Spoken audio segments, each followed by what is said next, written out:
Sempat bertemu dengan Pak Dwi di pelatihan Cianjur, Pak. Nggih. Oke, gitu ya. Tidak lupa juga kepada moderator kita, Bapak Eliezer Palantik, STMT, Kepala SNVT Tanah dan Air Baku BWS Sulawesi 3, Palu yang akan menjadi moderator malam hari ini. Ngapunten, Pak Eliezer. Bagaimana, Pak? Sudah minum kopinya ya, Pak ya? Ya, ini lagi seruput dikit-dikit lah. Besok-besok kalau ada kopi virtual kita kirimkan ya, Pak ya, biar lebih semangat. Ya, siap menerima. Wah, nampaknya narasumber maupun moderator ini sudah siap sekali untuk berbagi informasi maupun diskusi pada malam hari ini. Tapi untuk hadirin sekalian, saya mau ngasih tahu sesuatu nih. Malam ini kita akan adain kuis maupun door prize, di mana untuk tiga penanya terbaik akan mendapatkan hadiah sebesar Rp100.000, serta untuk enam penanya terbaik akan mendapatkan door prize sebesar Rp50.000 melalui OVO maupun GoPay. Sebelumnya, Sebelumnya saya izin untuk memperkenalkan mengenai SDA Muda, nggih, Bapak dan hadirin sekalian. Barangkali di sini masih ada yang belum mengetahui mengenai SDA Muda. Sebelumnya saya izin untuk melakukan share screen.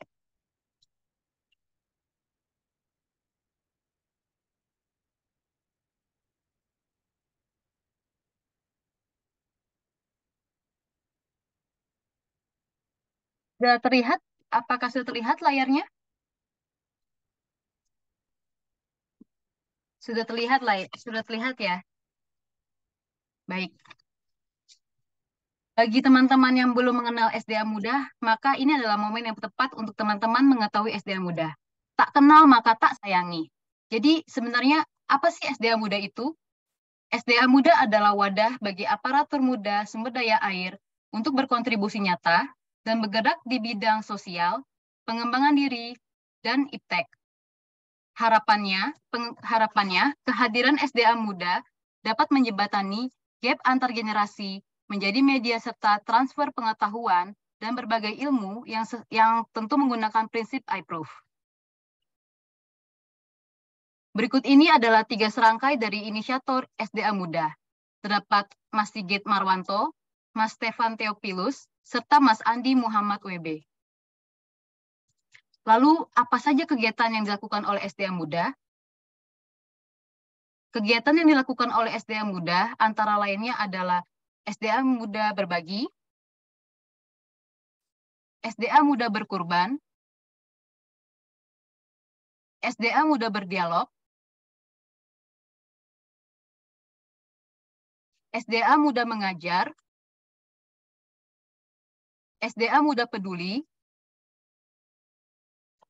SDA Muda Goes, dan SDA Muda Calling for Esai.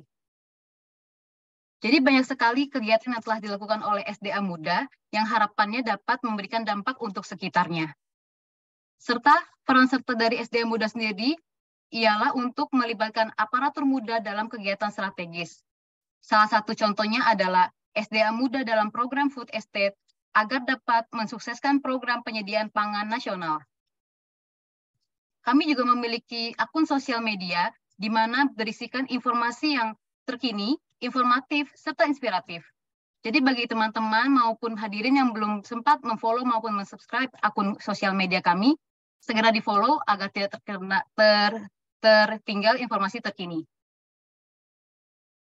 Ada juga yang disampaikan oleh Bapak Menteri kita, Bapak Basuki Hadi Mulyono, yang disampaikan bahwa kita bukan hanya butuh satu orang pendobrak muda, tapi kita butuh ratusan pendobrak muda untuk mengubah old mentality menjadi new mentality Kementerian PUPR. Mungkin sekian yang bisa saya sampaikan mengenai SDA Muda. Harapannya eksistensi kami dapat berdampak dan menumbuhkan semangat membawa Indonesia menjadi lebih baik sebagai garda terdepan.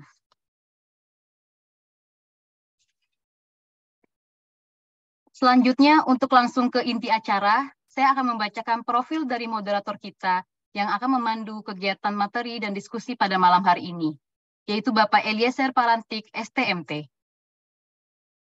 Beliau merupakan lulusan sarjana Teknik Sipil Universitas Tadaluko Palu dan menyelesaikan pendidikan pasca sarjananya di Karya Siswa Magister Pengelolaan Sumber Daya Air Institut Teknologi Bandung ITB. Bapak Eliezer sendiri memulai karirnya sebagai staf perencanaan dan program BWS Sulawesi 3 Palu sejak tahun 2011 sampai dengan 2015. Beliau menjabat sebagai pelaksana teknik air tanah dan air baku BWWS Sulawesi 3 Palu sejak tahun 2015 sampai dengan 2016. Lalu menjabat sebagai PPK Air Tanah dan Air Baku BWS Sulawesi 3 Palu sejak tahun 2017 sampai dengan 2020. Dan saat ini Bapak Eliezer menjabat sebagai Kepala SNVT Air Tanah dan Air Baku BWS Sulawesi 3 Palu sejak tahun 2002 sampai dengan sekarang. Baik, izin mungkin sebelumnya materi akan dilakukan selama 45 menit dan diskusi akan dilakukan kurang lebih selama 30 menit. Untuk mempersingkat, waktu dan tempat saya berikan kepada Bapak Eliezer. Mari Pak, silakan. Terima kasih Mbak Tasya atas perkenalannya tadi dan atas waktunya. Assalamualaikum warahmatullahi wabarakatuh. Salam, Om Swastiastu, salam kebajikan. Selamat malam. Izinkan saya untuk memandu acara ini. Sebelum kita mulai webinar pengendalian kestabilan lereng, saya akan membacakan dulu kurikulum vitae dari Bapak Dwi Agus Kunchoro. Nama lengkapnya Bapak Dwi Agus Kunchoro, STMM MT. Beliau menempuh pendidikan sarjana S1-nya di tahun 9398 Teknik Geologi Universitas Gadjah Mada, kemudian pasca sarjana di 2 bidang, Magister Manajemen UI Yogyakarta dan Magister Pengolahan Sumber Daya Air Teknik Sipil UGM sejak 99 sampai 2001. Nah, untuk saat ini beliau menjabat sebagai Kepala Balai Besar Wilayah Sungai Cimanuk Cisanggarung Cirebon. Nah, untuk pengalaman di bidang seminar, lokakarya maupun training, di sini berdasarkan catatan yang ada ini cukup banyak ya, 41. Dan mungkin saya meringkas mungkin Pak ya, karena kalau ini semua harus terbacakan mungkin lebih banyak waktunya. Nah, mulai sejak tahun 2003, yaitu seminar sehari teknologi informasi untuk pengembangan sumber daya air di Universitas Bina Nusantara, Jakarta, sebagai pembicara. Selanjutnya di tahun 2009, sebagai pembicara untuk kuliah tamu di Teknik Geologi UGM Yogyakarta dengan topik penanganan longsoran dan hidrogeologi Terapan. Kemudian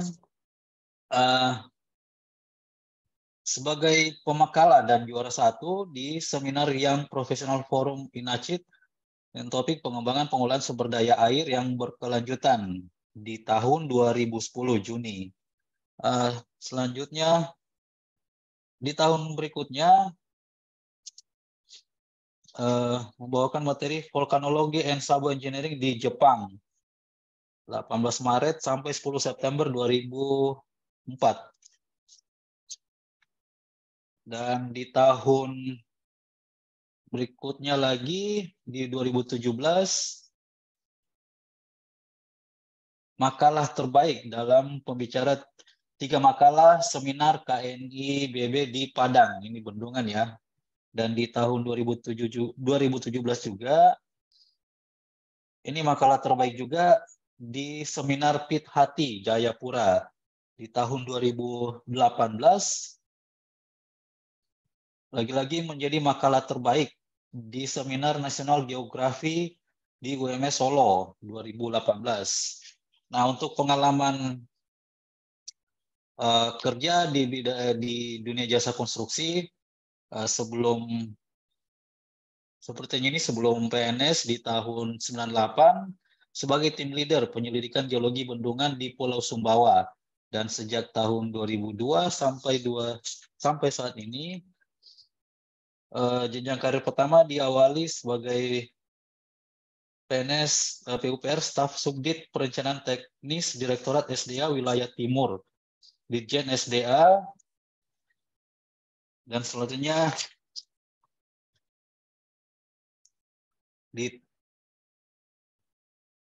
sampai saat ini sebagai Kepala Balai Besar Wilayah Sungai Cimanuk Cisanggarung. Dan sebelumnya itu di tahun kemarin sejak 2021 Kepala Subdirektorat Wilayah 1 Direktorat Air Tanah dan Air Baku Kementerian PUPR. Nah, untuk riwayat tanda jasa atau penghargaan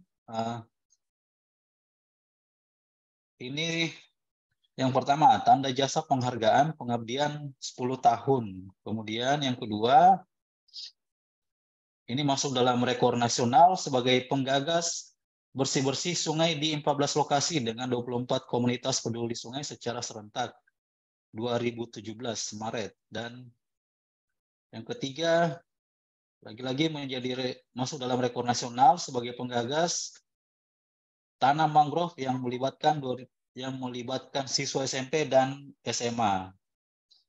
Yang keempat, nah ini lebih fantastis lagi, rekor dunia sebagai penggagas yang meraih rekor dunia tanam mangrove yang melibatkan siswa SMP dan SMA di tahun 2017, dan kemudian di tahun yang sama rekor nasional lagi penanaman 1000 pohon berbasis aplikasi.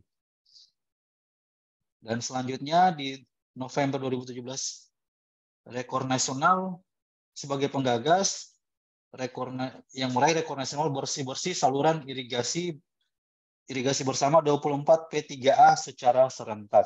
Nah, ini sudah nasional dan internasional, Pak ya. Mungkin saya menyapa Pak Dwi Agus ini lebih familiar dengan Pak Dak, Pak ya. Iya. Ya. Ya, untuk malam ini saya sudah menyampaikan biodata dari Pak Dak, dan untuk selanjutnya mungkin gimana Pak, materinya berapa menit Pak? Mungkin dulu 17 menit ya sesuai dengan tanggal hari ini. Ya 45 menit dapat dari ya. Karena 45. Ada 50 slide tuh salah. Iya. Tapi kita lewat sebentar lah. Semoga lebih cepat. Iya. Kita estimasi 45 menit, berarti mungkin nanti sampai jam 8 WIB Pak ya. Selanjutnya nanti kita setelah pemaparan mungkin kita beri kesempatan kepada audiens teman-teman untuk menyampaikan mungkin pertanyaan atau ide. Ya Pak ya. Ya Pak, mungkin lanjut Pak ya. Selanjutnya kami mohon kesediaan Pak Dak untuk memberikan materi tentang pengendalian kestabilan lereng. Kami persilakan Pak. Terima kasih Pak Eliezer, moderator. Assalamualaikum warahmatullahi wabarakatuh. Selamat malam untuk kita semua. Saya izin share file Bapak. Sudah kelihatan ya? Sudah terlihat Bapak? Ya, Pak. Ya, sudah Pak. Ya, pada malam hari ini saya akan membawakan materi mengenai pengendalian kestabilan lereng. Ini banyak gambar dari yang atas, terus ada yang rumah itu miring, ya, itu hanya ada orang berdiri, orang yang rumahnya miring, rumah tingkat ini miring, ada batu yang jatuh, ada yang bertangga begitu. Jadi kami jelaskan mengapa terjadi seperti itu, ya. Bagaimana penanganannya, konsep penanganannya dulu ya. Nanti kalau hitung-hitungan desain nanti mesti bisa tidak dalam. Tapi intinya adalah konsep penanganannya seperti apa.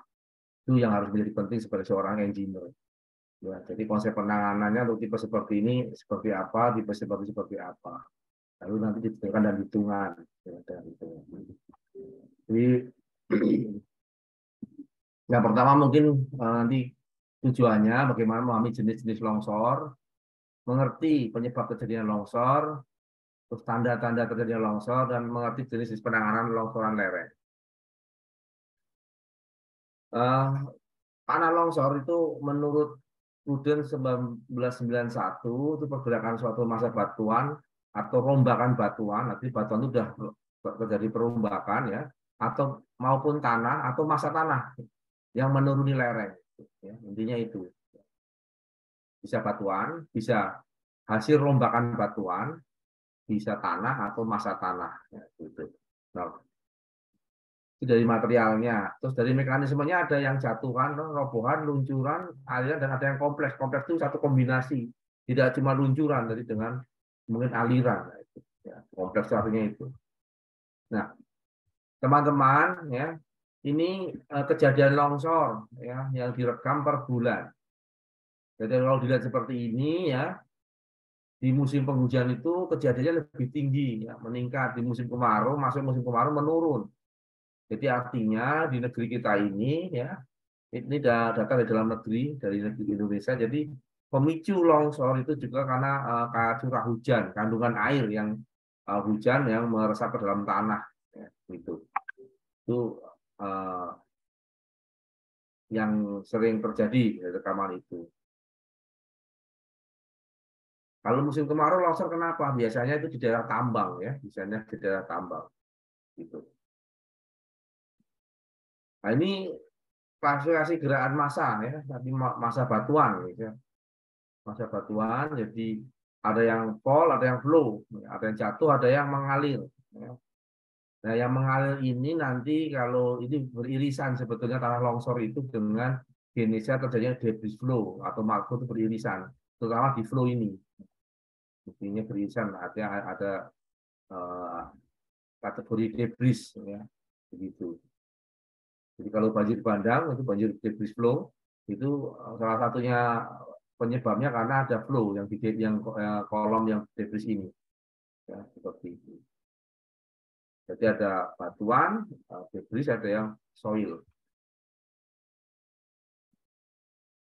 Ini juga slidingnya ada ini bidang ya, rotasi, non rotasi, planar. Nah, ini biasanya yang planar begini tuh relatif mengikuti perlapisan batuan. Ya, jadi bidang perlapisan batuan sedimen itu, bidang perlapisan itu juga bisa menjadi bidang gelincir, bidang longsor.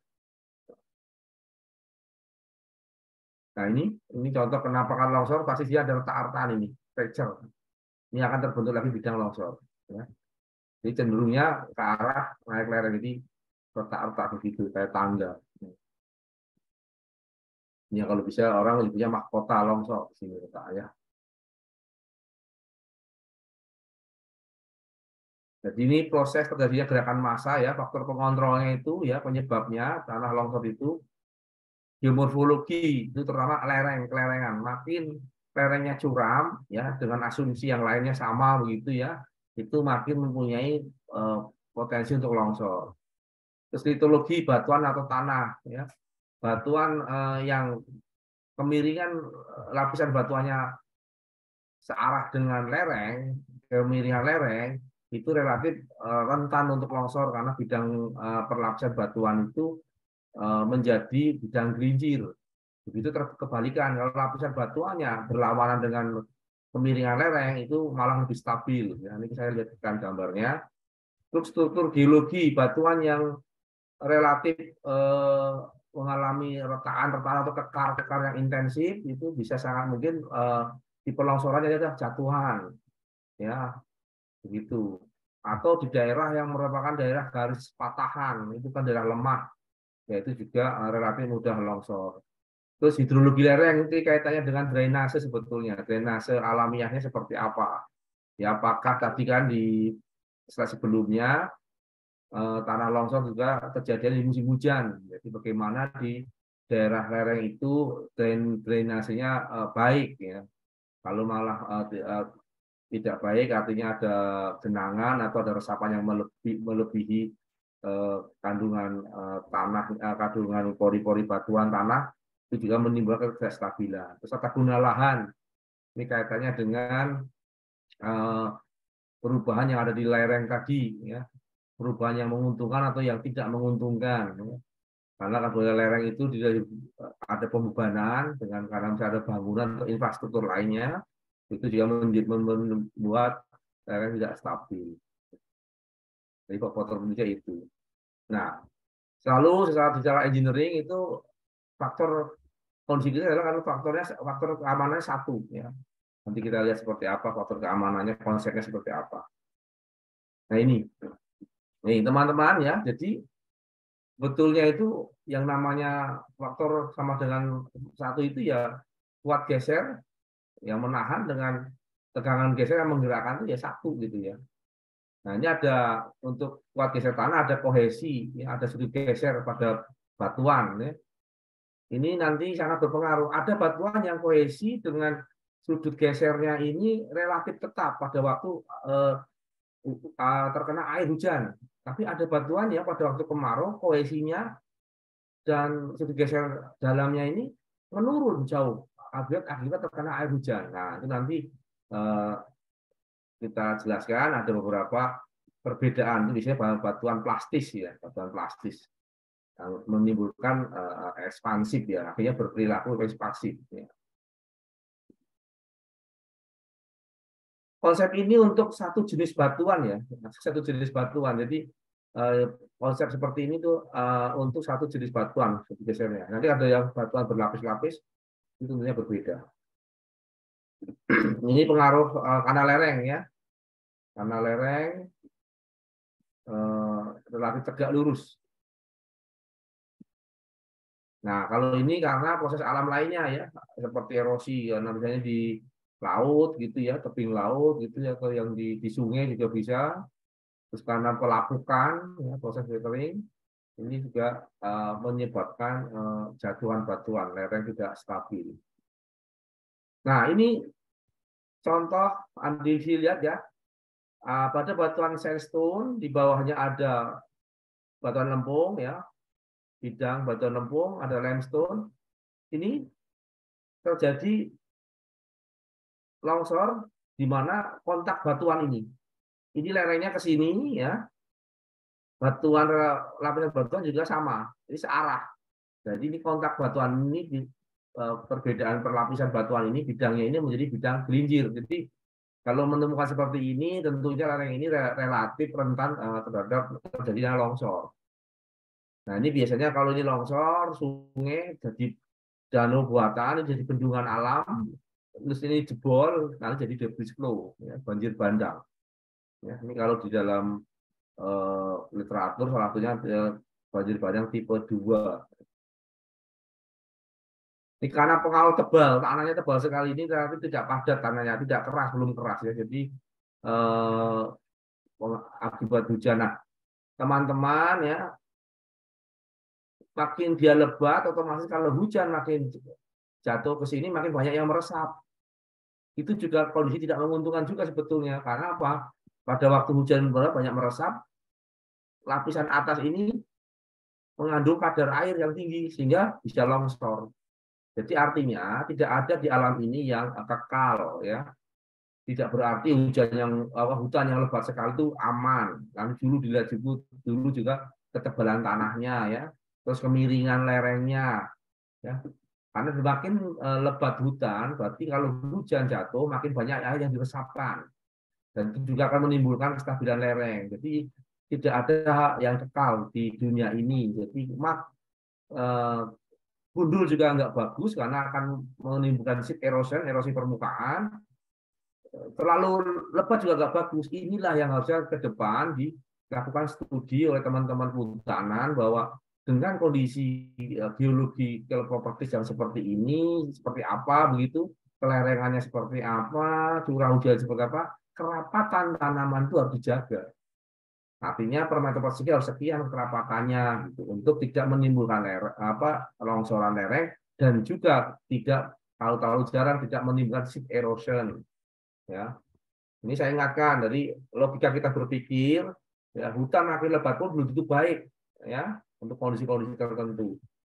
Nah ini contoh Ini lapisan batuannya yang merah-merah ini, ya. Pada waktu kita memotong, biasanya untuk teman-teman bina marga kalau memotong untuk jalan atau saluran irigasi, ya, yang memotong, ini yang dipotongkan ini tidak stabil. Kenapa? Karena lerengnya ini searah dengan kemiringan batuan. Nanti bidang gerincirnya mengikuti lapisan batuan ini. Tetapi sebaliknya di sebelah kanan ini, ya, ini kemiringan lerengnya ke arah sini, tapi kemiringannya berlawanan. Ini akan stabil, tidak akan longsor walaupun tegak, ya, karena bidang gelincirnya tidak searah dengan lereng. Ini menjadi penting, ya. Makanya pemetaan geologi, ya, itu menjadi penting sekali untuk melihat lokus itu, lokasi itu rawan longsor atau tidak. Pada waktu kita mau membuat, kita di SDA membuat jaringan irigasi biasanya, ya. Kalau teman-teman bina marga membuat jalan. Ini contoh tadi, ya. Ini kebalikannya, ya. Ini agak salah, ada perbedaan batuan ini. Ya. Ini contoh juga di Romania ini. Sama. Nah, ini ya sama. Ini potensi longsor karena lerengnya ke arah sini, perlapisannya juga arah sini. Jadi yang warna coklat muda ini batuannya relatif akan longsor. Nah, ini ada rumah. Jadi kalau dia longsor, bagaimana jarak dari sini yang diizinkan? Ya, ini menjadi debris begitu longsor dia mengalir. Ini seberapa jadi diperhitungkan, ya, sehingga relatif aman ini rumah. Jadi ada jarak pemanfaatan di kaki lereng, ya, terkait dengan potensi longsornya lereng ini. Saya kira bisa lewati saja. Jadi gejala awal gerakan tanah itu munculnya retakan, melengkung, ya. Kenapa melengkung? Tidak ada retakannya retakannya gerakan tanah itu lurus terus tanpa batas, pasti melengkung. Walaupun dia panjang, nanti ada satu akan melengkung begitu. Kenapa? Karena itulah gayanya itu tidak kontinu terus itu. Hanya selokus itu yang terkena gaya, ya, karena gaya tekanan. Kalau tekanan itu tidak menerus. Jadi tidak ada tekanan yang menerus terus. Gempa pun kalau terjadi gempa pun juga tidak terus-terusan gempa terus mengecil, ya. Artinya di alam itu tidak ada yang kekal. Itu yang saya sampaikan, ya. Tidak ada yang kekal, ya. Masuk gerakan tanah pun retakannya nggak akan memanjang terus tanpa henti, pasti akan melengkung, ya, gitu. Terjadi amblesan tanah, ya. Nah, penggembungan pada kaki lereng, ya, biasanya dari itu akan mulai mengembung dia. Rembesan air lumpur, ya, ini, ya, karena pemicunya itu memang yang umum yang paling banyak dominan adalah air. Pohon tiang-tiang miring, ya, tiangnya atau pohonnya miring, berubahnya bentuk bangunan, ya. Contoh tadi ada bangunannya yang miring.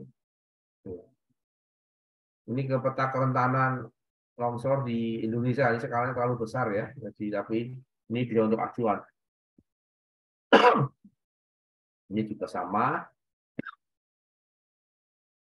Ini contoh-contoh kejadian, ya, kejadian tipe-tipenya rayapan seperti ini, ya. Luncuran rombakan debris. Ini rombakan debris masih, ya. Luncuran tanah. Ini clipping, ya, pelan begitu. Ini luncuran rock fall, ya. Dan rock slide ini. Luncuran tanah, ini batu yang jatuh, ya. Rock fall.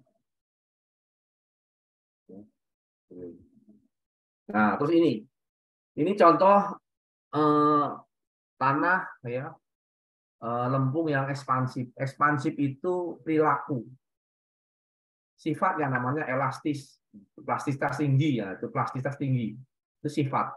Batuan yang punya plastisitas tinggi itu tidak akan bersikap ekspansif kalau dia tidak terganggu, terusik. Ibaratnya kalau manusia punya sifat pemarah, tapi orang itu tidak akan marah. Karena apa? Karena suasananya nyaman untuk dia tidak menimbulkan kemarahan akibat dia punya sifat marah. Gitu. Jadi sama, batuan yang plastisitas tinggi itu bisa tidak ekspansif kalau kita sebagai engineer pada waktu mengusik batuan itu untuk keperluan pembangunan infrastruktur itu tahu cara untuk memperlakukannya dengan baik. Ya, ini. Jadi batuan ini ya kalau kena air, ya ini namanya shotcrete ya. Kalau kena air itu dia membuat senyawa baru seperti lumpur. Jadi shotcrete itu semen kaku, di bawahnya lumpur, akhirnya longsor seperti itu. Ya, batuan elastis ini ya nilai kohesi dengan nilai sudut geser dalam itu pada kondisi kering itu tinggi, tapi begitu kena air dia langsung drop jauh turun. Nah, yang menjadi sering kita kurang pas adalah ya pada waktu mengambil sampel batuan untuk desain perpalahan tebing, begitu menemui batuan sejenis seperti ini, itu hanya satu kali pengujian. Dan yang konyolnya kalau orang tidak tahu, dilakukan pengujian di sampel yang kering. Sampel batuannya kering, sehingga didapatkan kohesi dan sudut gesernya tinggi. Begitu didesain, kenyataan di lapangan kena hujan, dia drop sehingga kegagalan konstruksi. Jadi teman-teman ya apapun kalau tidak tahu ini batu elastis apa tidak, uji sampel batuan di satu sampel batuan itu harus dalam kondisi basah dan kondisi kering untuk dilihat kohesinya, kohesi sudut gesernya itu penting ya. Kalau orang-orang geologi itu dia lebih melihat ada mineralnya. Jadi kalau ini biasanya mineral kelompok smectite ya, mineral lempung kelompok smectite itu ada namanya montmorillonite dan segala macam itu udah warning kalau orang geologi sudah warning ini pasti seperti ini gitu. Sehingga yang diambil adalah nilai-nilai parameter bioteknik yang paling rendah yaitu pada waktu kondisi basah. Karena apa? Longsor tadi terjadinya pada waktu musim penghujan yang paling banyak ya. Nah, ini contohnya batuan yang plastis yang non plastis. Jadi pada waktu ini ada lereng dia terkena air ya, ini menjadi lumpur ini. Jadi bidang gelincir ya, dangkal tapi dinamis. Tapi batuan yang tidak plastis begitu air masuk ini ada butir-butir batuan, dia air ini tidak membentuk senyawa baru. Ada air masuk ke pori-pori batuan, terus kalau kita buat suling-suling dia akan keluar airnya. Sehingga pada batuan ini kalau dikasih suling tidak percuma, tidak akan keluar airnya. Karena dia menjadi senyawa baru, yaitu lumpur, longsor. Nah, ini bagaimana mengatasi batuan-batuan seperti ini ya, sering mengecohkan kita ya. Itu ada 7 cara yang paling sederhana itu, yang paling sederhana. Ya, itu kita buat lerengnya. Kalau kita tidak tahu sudut geser dalamnya pada kondisi basah seperti apa, kita buat lereng. Terus kita tanami tanaman berakar tunggang atau tunjang kayak pile begitu untuk memperkuat sudut tegangan geseknya ya, gaya perlawanan longsoran. Dan kalau bisa tanaman-tanaman yang rakus air sehingga dia akan rakus air begitu ada air hujan yang jatuh dia betul-betul memang menyerap air butiran air di antara pori-pori batuan itu. Itu akan relatif karena apa tadi penyebab longsor adalah di air. Ya. Cara kedua ya kalau itu untuk dudukan infrastruktur itu bisa dengan campuran gamping ya, gamping dengan tanah setempat itu di blender sedemikian ya, secara sempurna terus dipadatkan dengan kaidah 20 cm hampar dipadatkan layer demi layer. Fungsi material gamping itu untuk menyerap air yang terinfiltrasi sehingga menurunkan sifat plastis dan daya ekspansinya berkurang ya begitu. Cara berikutnya itu bisa dengan kerikil atau batu ya. Kerikil atau batu kan keras begitu ya. Jadi di blender begitu nanti 20 cm hampar dipadatkan layer demi layer ya. Itu kalau dia masih mempunyai sifat mengembang kena batunya. Kena batu kan keras jadi dia relatif stabil berat judicial untuk menurunkan sifat ekspansifnya. Atau yang keempat dengan tanah seperti tadi ya terus dilapis layer tanah ekspansi tadi pasir terus selang-seling. Nah, tebalnya pasir itu 2 kali jadi tanah ekspansif. Harapannya pada lapisan ekspansif itu dia mengembang, kena pasir kan bisa meredam. Ya contoh ya paling nyata pasir dia meredam itu ya. Kalau kita buat yang panjang ya di batuan pasir endapan kuarter itu kan kalau dipukul dia kayak memberikan perlawanan. Nah, itu sama itu konsepnya seperti itu. Ya. Terus yang kelima, ini mahal sekali. Kita mau menghitung infrastruktur yang berat jenisnya berat sehingga kalau ada ekspansif itu dia tergoyahkan. Itu akan mahal. Ya. Yang keenam bisa dengan teknologi sistem urut percepatan wadah. Jadi ada teknologi beton-beton begitu untuk wadah, ada batang tariknya juga. Tanah yang ekspansi masuk ke dalam itu. Sehingga pada waktu dia kembang kempis menekan wadahnya tadi, dia terstabil di dalam wadah itu. Dan wadah itu menjadi berat jenis yang kuat, sehingga pada waktu mau didorong oleh tanah di sekelilingnya juga berat juga.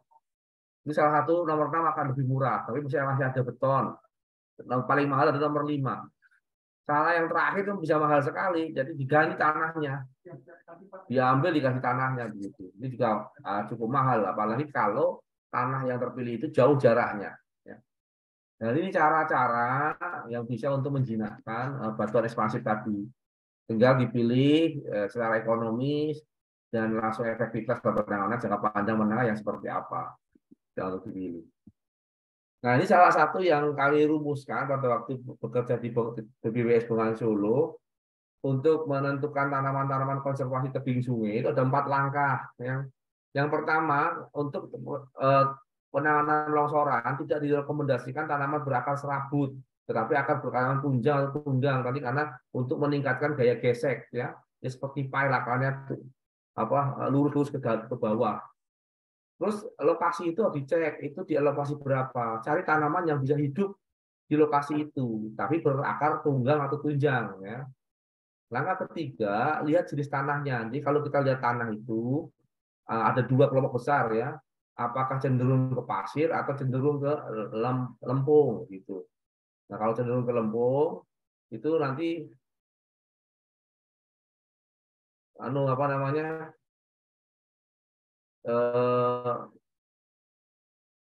kalau cenderung ke lempung nanti ada beberapa tanaman yang cocok untuk lempung jenisnya apa begitu. Kalau itu pasir ya pasir seperti apa untuk elevasi itu.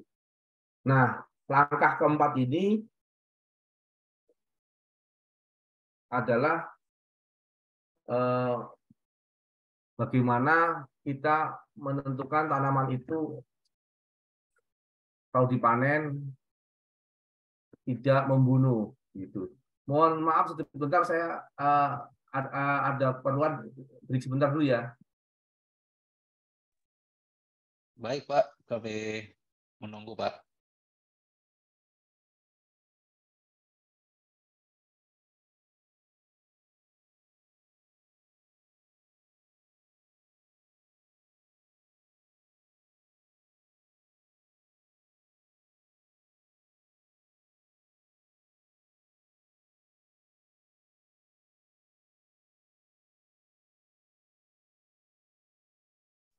Izin mungkin sembari menunggu Pak Dak sedang ada sesuatu ingin mengingatkan kepada hadirin sekalian untuk link absen maupun materi akan dibagikan pada akhir acara sekaligus kita foto bersama. Jadi bagi teman-teman yang belum memasang background virtual mungkin bisa sambil dipasang. Terima kasih.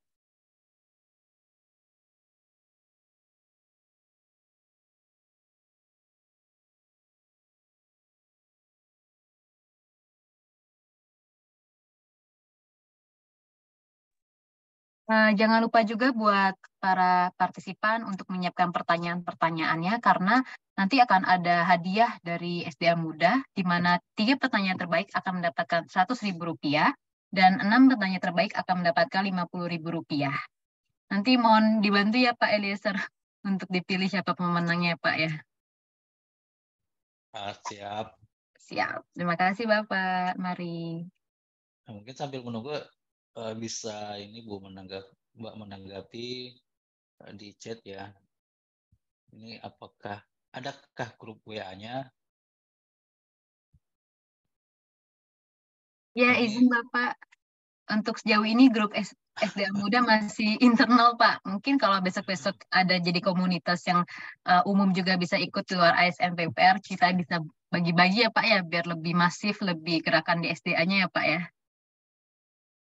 Bisa ya untuk mendapatkan informasi seputar SDA Muda atau dunia konstruksi melalui medsos ya.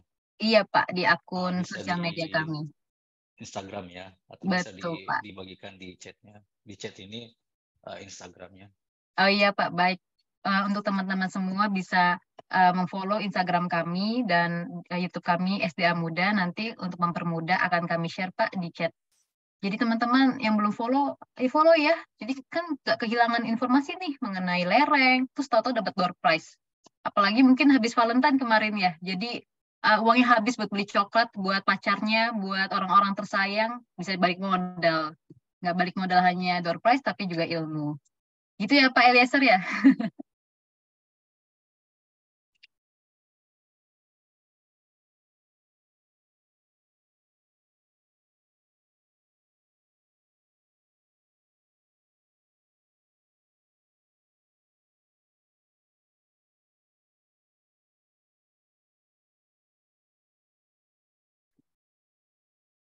Sekalian bisa diinfokan apakah kegiatan webinar seperti ini dari SDA Muda rutin dilaksanakan per minggu atau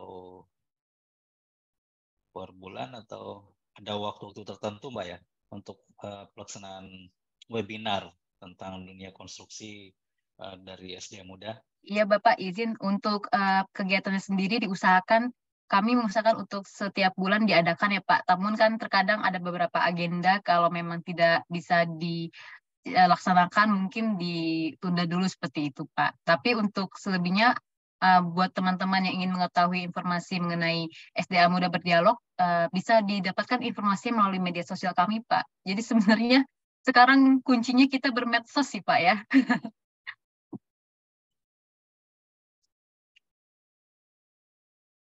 Mungkin sambil menunggu Pak Dak, teman-teman yang nanti mau membaca, maksud saya menonton ulang rekaman YouTube video ini akan di-share di YouTube SDA Muda Pak, seperti itu.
Untuk teman-teman yang mungkin sudah mempunyai pertanyaan, mungkin bisa memberikan pertanyaannya di kolom chat, biar nanti sambil dicicil pertanyaannya. Seperti itu ya Pak ya?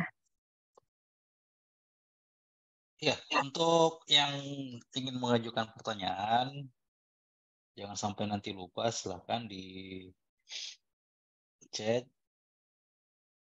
Wah, Nah, sudah jadi, ada ini Pak. Sudah ada langsung 2 pertanyaan loh Pak ya. Baru kita pancing sedikit. ya nanti kita kumpulkan, kita rekap dan akan kita ajukan ke narasumber kita. Iya, betul. Ini ada yang bilang, Pak Insinyur Rudi Susilo, STMSI IPM hadir tapi bukan muda. Loh, tidak apa-apa, tidak muda. Yang penting jiwanya muda, kayak Pak Eliezer ini. Wah, udah ada lagi Pak yang nanya sampai 4 pertanyaan. Wah, bisa-bisa ini SDA Muda buka lagi acara SDA Kaji Jurnal ya Pak ya. Kalau pertanyaan banyak seperti ini. Atau pengendalian kestabilan lereng jilid 2. Atau biar lebih asik Pak, ngopi sambil ngomongin lereng. Oh, itu lebih asik lagi tuh. Ini sudah 3 nama yang menyampaikan pertanyaan. Dari Sudah Mas ada. Arsenal ini pertanyaan 1. Loh, kita lanjut lagi. ya teman-teman. Yes. Sebentar. Silakan teman-teman. Bapak. Yes, silakan Ya. Bapak. Jadi itu salah satu bagaimana kita menentukan jenis tanaman apa yang cocok untuk lereng tadi ya. Ada 4 langkah. Nomor 4 khusus berlaku di Indonesia ya. Karena kalau di negara maju mungkin nomor 4 nggak perlu berlaku itu ya. Karena apa? Karena masyarakat kita ini ya juga sebagai predator juga ya. Jadi teman-teman ada misalkan contoh nih tanaman akar wangi, ini akar wangi, Vetiver, itu bagus untuk memperkuat tebing sungai, tebing lereng. Tetapi jangan lupa akarnya ini bisa untuk buat parfum sehingga dia diambil. Akhirnya itulah nomor itu memanen tapi membunuh. Ya, berbeda dengan kalau pandan, daunnya yang diambil dia masih bisa hidup. Ya, itu contoh maksudnya nomor 4 itu. Ya, jadi kalau ada ya orang baru selesai sekolah dari luar negeri ya melihat tanaman itu cocok, belum tentu cocok diterapkan di Indonesia. Ya, karena nomor 4. Oke. Ya, jangan sampai sia-sia karena itu perlu waktu juga ya. Kita mendidik masyarakat kan perlu waktu, nggak seketika bisa ya. Oke. Nah, ini contoh tadi ya. Longsoran ini. Nah, ini longsoran tebing karena soilnya tipis, lerengnya tegak. Ya, ini dari helikopter diambil. Ini akar serabut. Akar serabut itu ya itu punya daya cengkram yang tinggi, tapi daya jangkarnya rendah. Ya, saya ulangi lagi. Akar serabut itu daya cengkramnya, nyengkram itu tinggi, tetapi daya jangkarnya rendah. Ya, nah sehingga antara batuan ini terjadi antara soil yang lapuk ini dengan pelapuan batu jadi tanah ada bidang. Bidang inilah yang potensi bidang gelinjiran seperti ini. Tapi kalau itu tanaman akar tunjang, dia akan membentuk namanya antara tanah dan batuan namanya lapisan regosol. Ini lapisan untuk gaya geseknya lebih tinggi ya karena lebih kasar. Gitu ya.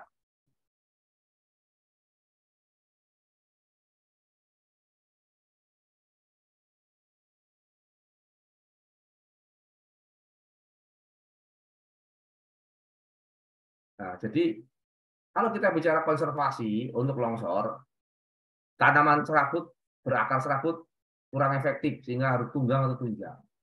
Oke. Ini menjadi penting. Nah, bambu itu berakar serabut ya, tapi cepat tumbuh. Walaupun dia berkelompok banyak, tetap aja mudah longsor ya, terutama di tebing sungai karena yang diambil erosinya. Jadi dia begitu mengerosi lapisan di bawah akar, dia akan hanyut satu rumpun bambu itu. Ya, untuk tebing-tebing sungai sebaiknya tidak ditanam bambu percuma, ya, percuma apalagi banjirnya banjir bandang. Ya. Nah, ini contoh kalau teman-teman yang ini namanya formasi subang tadi yang tanah yang ekspansif tadi ya, itu dominan kalau di biologi mengandung mineral monmorillonit ini yang mudah menjadi bubur. Ya.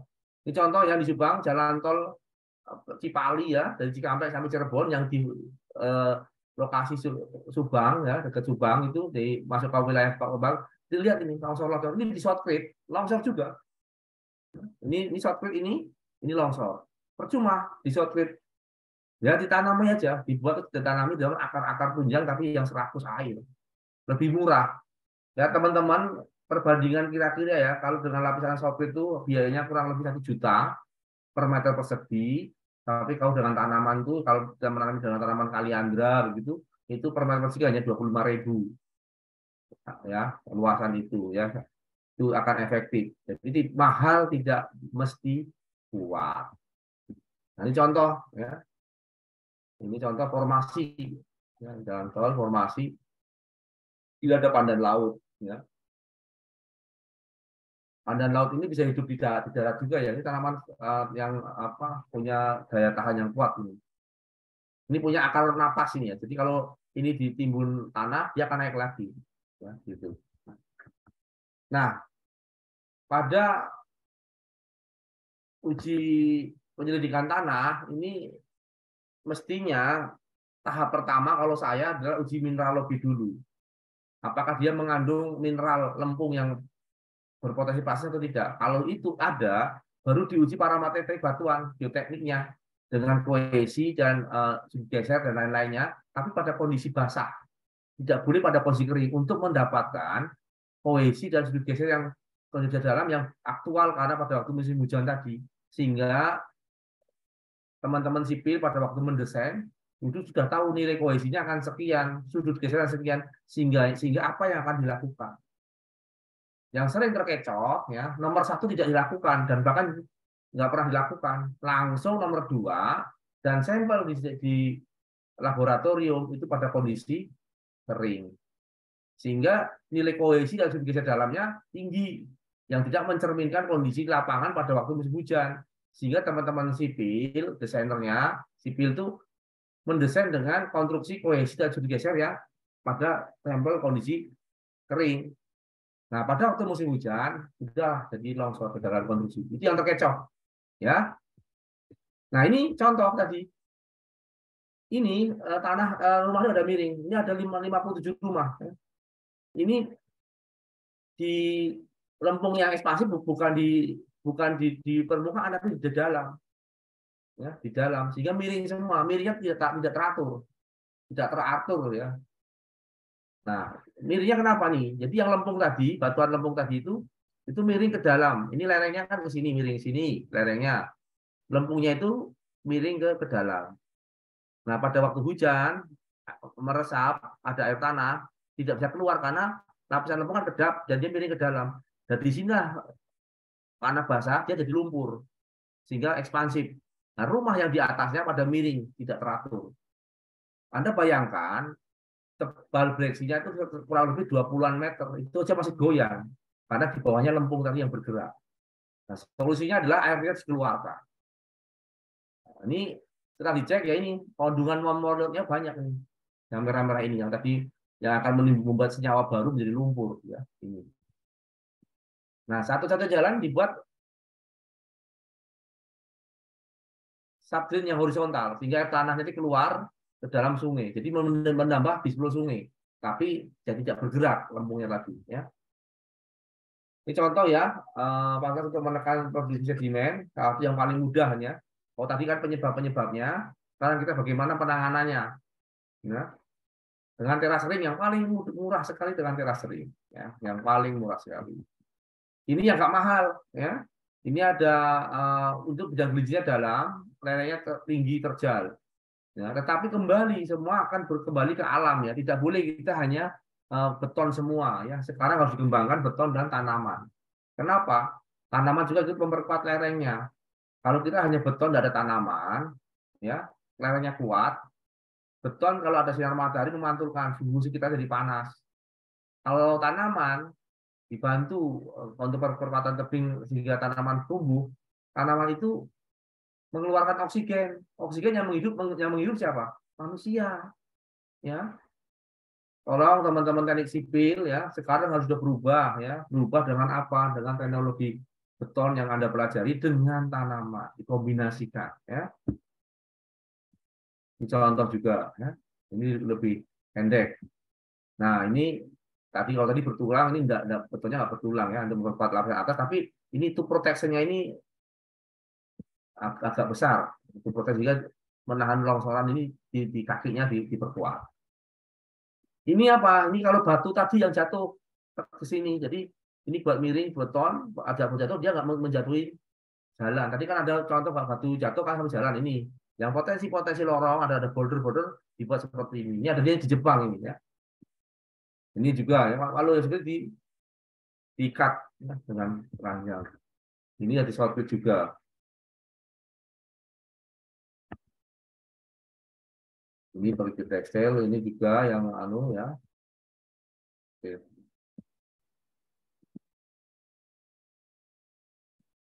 Nah, ini tebing sungai, ya, tikungan luar tinggi sekali. Ini manusia ini segini nih. Ini alatnya. Ini suatu mahal sekali, luar biasa, ya, penanganannya mahal sekali.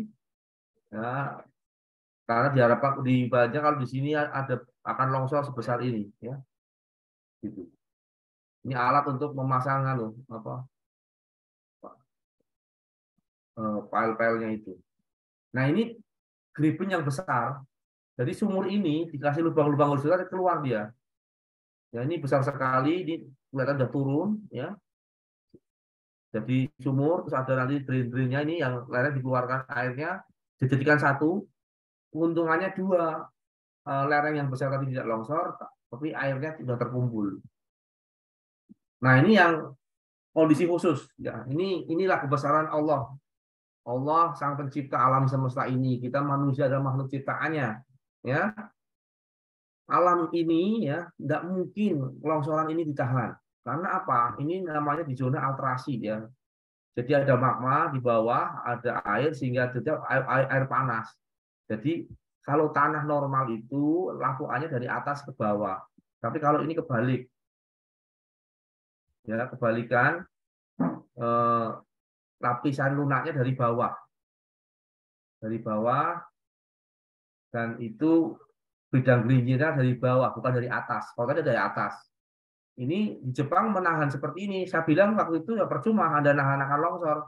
Solusinya adalah itu dipetakan di hilirnya sampai di luar daerah itu baru dibuat sabodem untuk menahan, ya, untuk menahan sedimen. Ini contoh bahwa kita makhluk ciptaan Allah, alam yang seperti ini tidak akan mungkin bisa kita tahan untuk tidak longsor. Ya, Dia Maha Sang Pencipta, yang mau segala-galanya, kita hanya makhluk ciptaannya. Ya, ini kita bicara dengan alam ciptaan Allah. Kalau bangunan gedung yang diciptakan manusia kita bisa. Jalan yang diciptakan manusia kita bisa. Bendungan kita bisa. Tapi kalau yang seperti ini kita harus sudah inilah untuk kita lebih bertakwa pada Sang Pencipta. Ya. Nah ini salah satu cara tadi menahan sedimen-sedimen yang di luar daerah yang pasti akan longsor yang mungkin kita akan lakukan penanganan. Saya kira itu Bapak Ibu sekalian, nanti kita dalami dengan pertanyaan tanya jawab, kami persilahkan.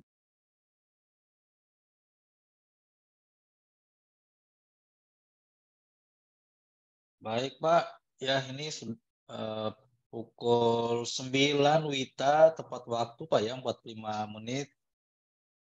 Dan selanjutnya kita buka sesi tanya jawab Pak ya, dan di sini di chat itu sudah ada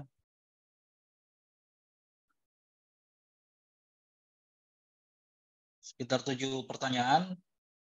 Mungkin saya ambil 3 pertanyaan dulu Pak, mungkin yang bisa untuk sesi pertama, sesi sekarang 3 pertanyaan dulu dari 3 penanya Pak, dan bisa ditanggapi dan selanjutnya kita lanjutkan dengan penanya berikutnya. Yang pertama itu dari Budi HS Brin, pertanyaan, bila tidak tersedia anggaran penyelidikan tanah, cara apa yang dapat diterapkan untuk mengidentifikasi apakah sebuah lereng stabil atau tidak? Mungkin ada tanda-tanda fisik. 2, bila tersedia anggaran, metode apa yang mempunyai tingkat akurasi tinggi dengan biaya uji lab yang paling hemat? Itu dari Insinyur Rudi Susilo, STMSI IPM. Dan kemudian dari Amandus Jong Talo, apakah ada katalog jenis-jenis tanaman yang dapat mengikat tanah dengan kriteria tekstur tanah dan elevasi? Pertanyaan keduanya, jika lahan sudah gundul, seperti di selatan Pekalongan, bagaimana kriteria pemulihan tanaman? Karena banyak lahan sudah dialihfungsikan menjadi kebun kentang, sehingga longsor selalu terjadi di lokasi yang sama. Mohon penjelasannya dan sarannya. Yang ketiga, rekayasa teknik seperti apa, khususnya untuk bangunan di wilayah terjal rawan longsor yang dapat digunakan untuk hunian, karena di suatu sisi kawasan terjal memiliki nilai wisata atau view, namun memiliki risiko tinggi. Kemudian bagaimana mengidentifikasi suatu wilayah rawan longsor dilihat dari tekstur tanah. Dari Irwanto Landung, apa yang dapat dilakukan untuk meningkatkan stabilitas lereng? Mungkin dari 3 penanya dulu Pak, mungkin ada yang bisa di sharing Pak. Yang pertama tadi mana uji laboratorium yang efektif ya Pak ya? Iya Pak. Oke. Yang paling gampang, ya tapi harus juga ada kejujuran ya, kejujuran dari yang uji lab. Itu minta sampelnya dibasahkan dulu. Sampel batuan yang diuji harus kondisi basah. silahkan diambil koesinya, ini sudut gesernya, tapi dalam kondisi basah. Tapi kan yang harus di lab yang tahu kan yang lab. Kita kan nggak yang ngasihkan lab begitu ya. Ini yang penting sekali. Sering terkesan seperti itu, Bapak Ibu sekalian. Ya, nah paling untuk menguji kejujuran, kalau teman-teman nanti di konsul menjadi ada pekerjaan perencanaan, ya sila di dalam KAK disebutkan uji sampel. Kalau bisa sih mineralogi dulu, tapi rata-rata pasti akan lewat itu. Ya, mineralogi itu untuk tahu pada waktu kandungan mineralnya itu seperti yang tadi saya sampaikan, itu pasti sudah plastis itu. Nah, pada waktu nanti keluar uji labnya tidak plastis, itu berarti diuji di kondisi sampel kering, Pak. Ya, berarti kita patut curiga sama lab itu. Ya, karena itu mengecoh angka kohesi, angka sudut itu angka untuk desain. Nah, kalau salah, ya sudah, tinggal nunggu musim hujan selesai. Ya, ini banyak hati-hati dengan konsultan-konsultan perencana ya. Kita sebagai orang PU harus tahu persis itu. Ya. Terus untuk katalog tanaman, saya dibantu teman saya yang anak buah saya yang memang backgroundnya biologi itu, saya minta memang mendata tanaman-tanaman sudah ada di Excel begitu, mau kita buatkan aplikasi programnya, nanti kita kalau sudah jadi kita kasih gratis ya.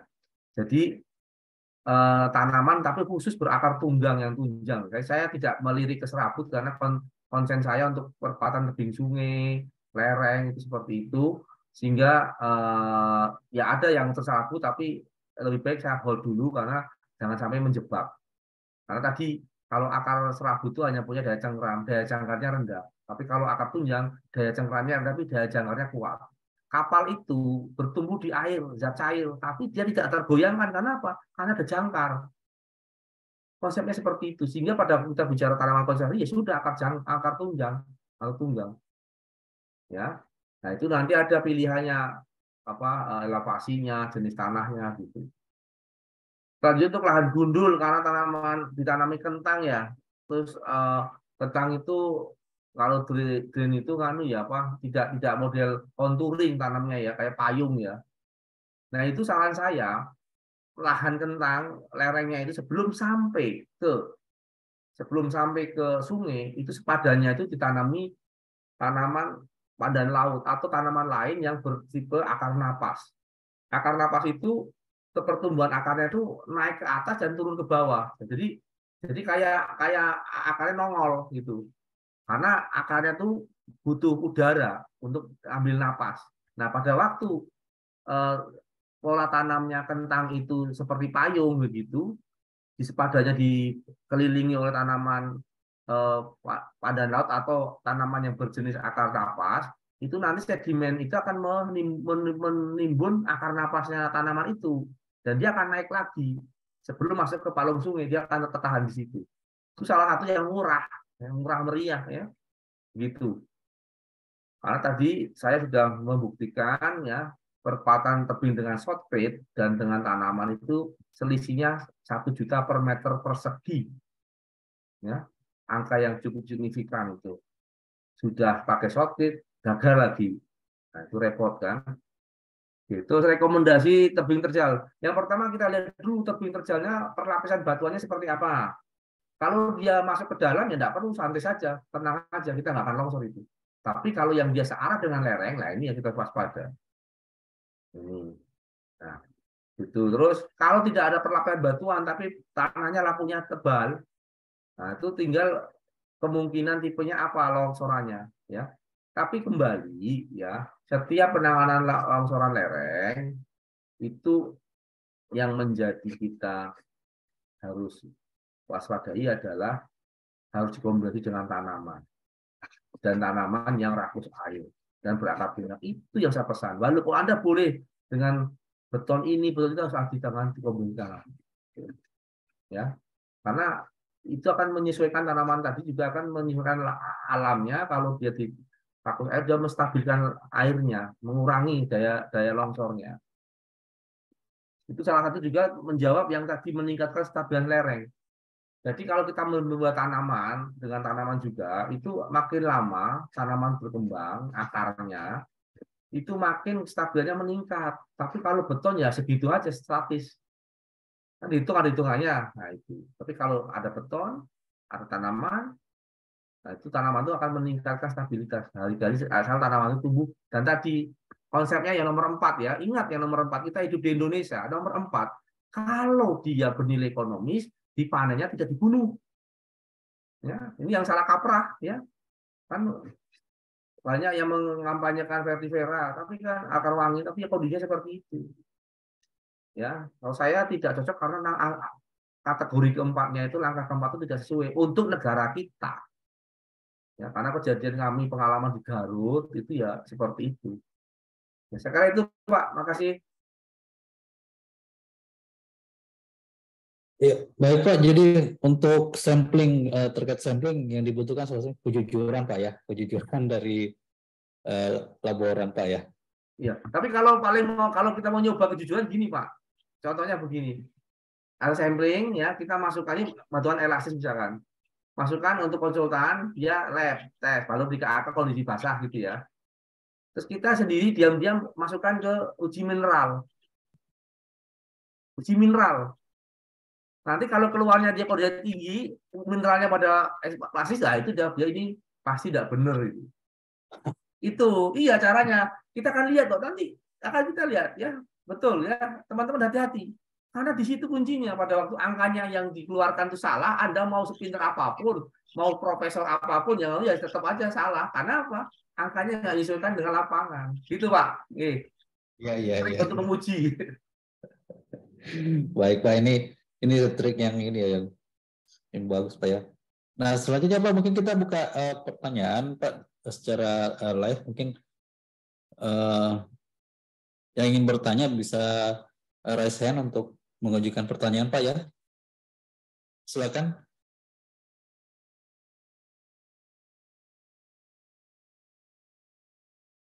Silakan partisipan yang ingin mengajukan pertanyaan secara live. Mungkin 3 pertanyaan ya Pak ya secara live Pak. Iya, boleh. silakan. Iya. Baru ada Mas Fatah Al-Abids dari ITERA. Mungkin teman-teman yang lain yang bertanya di kolom chat bisa mengajukan tangan agar bisa dipilih pertanyaannya dan dijawab secara langsung oleh Pak Dak sendiri.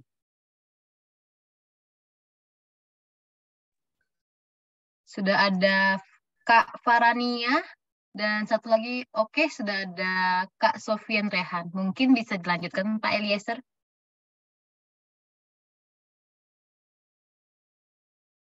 Oke, yang pertama tadi siapa tadi yang pertama? Bisa di-unmute dulu, Mbak. Yang pertama tadi, Resen. Silakan dari Kak Fatah Al-Abids, mungkin di-unmute dulu itunya, mic-nya.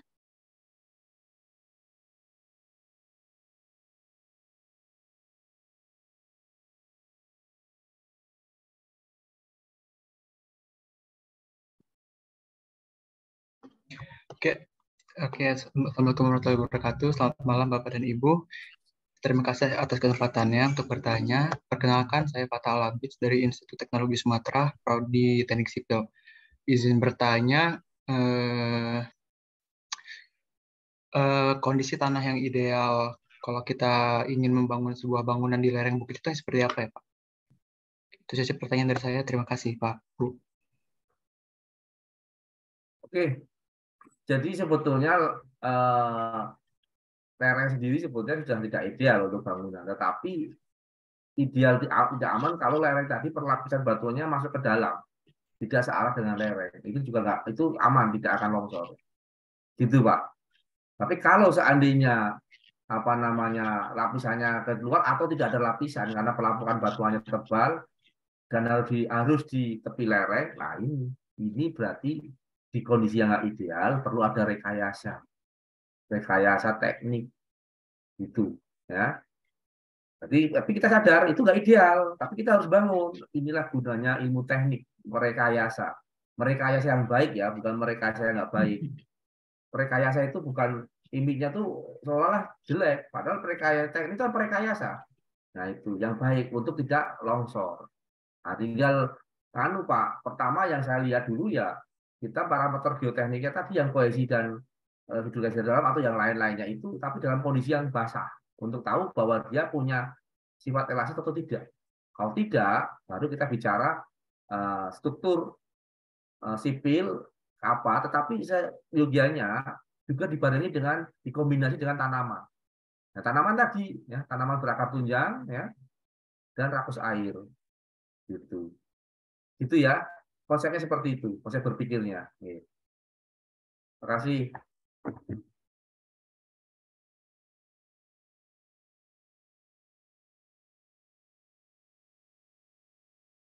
Oke, selanjutnya dari yang resen dari Sofyan Rehan ya, dipersilakan untuk menyampaikan pertanyaan. Sofyan Rehan. Ya, terima kasih atas kesempatan yang telah diberikan. Izin bertanya, pertama-tama nama saya Sofyan Rehan dari Institut Teknologi 10 November. Saya izin bertanya, yang pertama tadi dijelaskan rumus safety factor lereng yaitu sebesar 1 pada lereng dengan 1 lapisan jenis tanah. Nah, itu jika lereng memiliki 2 lapisan jenis tanah atau lebih, itu bagaimana rumus safety factornya dan safety factor berapa yang diizinkan? Lalu pertanyaan yang kedua, perbedaan penanaman tanaman pada lereng yang telah dijelaskan tadi dengan metode hydroseeding itu apa? Terima kasih. Oke, yang tadi lapisan tadi per layer ya. Jadi kalau misalkan 2 layer ya dibuat 2 penghitungannya masing-masing layer. Terutama layer yang per lapisannya ke arah luar ya. Kalau yang ke arah dalam saya kira itu tidak usah karena pasti akan stabil karena tidak menjadi bidang gelincir biasanya. Itu Mas. Terus yang hydroseeding itu ditanami ya dia relatif untuk sebetulnya tuh seed erosion. Hydroseeding itu untuk seed erosion, menahan lereng untuk seed erosion sebetulnya. Ya kan akarnya juga yang ditanam tuh cenderung banyak yang serabut gitu. Nah, yang kadang terjadi itu ya lereng itu disortir dulu baru di hydroseeding atau geonet, pakai geonet. Ya, itulah akan ada pemborosan di short grid-nya. Itu. Jadi kalau lerengnya itu punya bidang gigi dalam itu tidak ada artinya, akan habis juga. Itu hanya untuk seed erosion ya. Ibarat kayak pupur make up gitu. Ya, kita harus lihat itu kalau itu untuk bidang giginya dangkal-dangkal begitu is oke lah, tapi yang dalam tidak bisa. Gitu. Terus ada perkuatan. Oke, saya kira itu.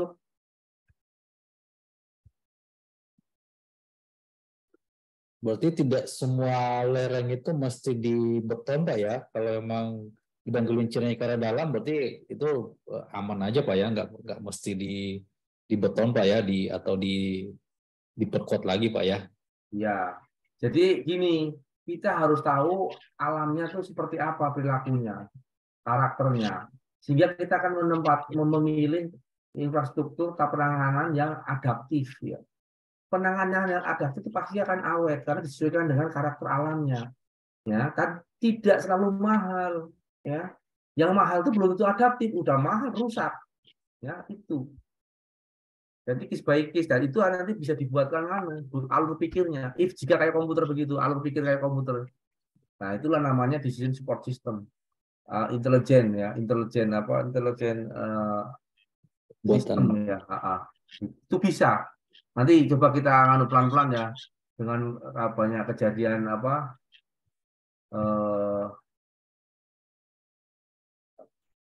yang yang ada nanti kita bisa buat pilihan-pilihan oh jika seperti ini pakai ini konsepnya seperti ini. Dulu saya pernah buat tapi belum komplit karena banyak kasus baru kita rumuskan. Jadi itu membantu memilih untuk yang lebih tepat. Ibaratnya begini memilihnya. Kalau dari Jakarta mau ke Semarang misalkan, kan harus bergerak ke arah timur. Nah, ini sudah bergerak ke arah timur, tinggal ke arah timurnya mau naik pakai mobil, naik kereta, pakai pesawat. Nah, jangan sampai dalam penanganan longsor dari ibaratnya dari Jakarta mau ke Semarang, kan harusnya ke arah timur, kita malah bergerak ke arah barat, gitu loh. Sudah bergerak ke arah barat, naik pesawat, udah mahal, nggak jadi sampai ke tujuan. Ini penting sekali, ya. Ya, jadi kalau nanti ada orang biasanya senangnya shortcut gitu ya, ini shortcut itu nanti dulu, ya. Jadi kalau kita belajar ilmu itu jangan satu jurus, banyak jurus. Ya, kalau Indonesia sekali merdeka tetap merdeka itu bagus. Tapi kalau sekali shortcut tetap shortcut nggak bagus juga. Ya kalau udah butuh shortcut, kenapa harus shortcut? Begitu shortcut rusak malah. Nah, seperti contoh tadi. Ingat itu ya. Jadi kalau kita dengan teman-teman kadang ini kok senangnya shortcut. Nah, ini baru satu jurus ini. Gitu. Gitu, Mas.